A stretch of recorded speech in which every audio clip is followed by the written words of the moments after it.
Odam paydo bo'lishiga erkak va ayol organizmi 50 ga 50 xizmat qiladi. Homila rivojlanmasa, o'smasa, tushib qolsa, har doim ayol aybdor hisoblanadi. Lekin bugun men patologik homiladorlik, puzirniy zanozga erkak urug'i 100% sababligi haqida to'xtalib o'tmoqchiman.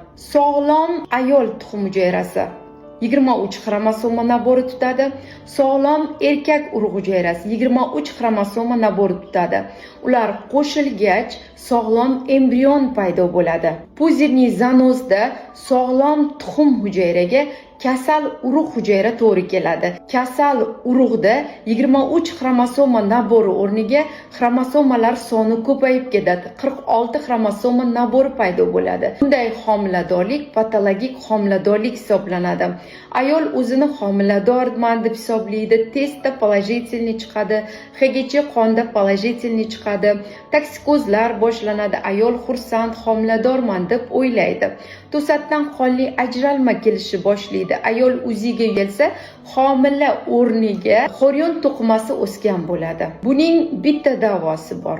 Faqatgina abort. Abortdan keyin nazorat, davolash, keyingi homiladorlikka tayyorlash bizning zimmamizga kiradi. Puzirniy zanoz haqida eshitganmisiz yoki sizda uchraganmi? Qanday savollaringiz bor? Kommentariyada qoldiring, barchasiga javob beraman. Undan oldin esa sahifamga obuna bo'ling.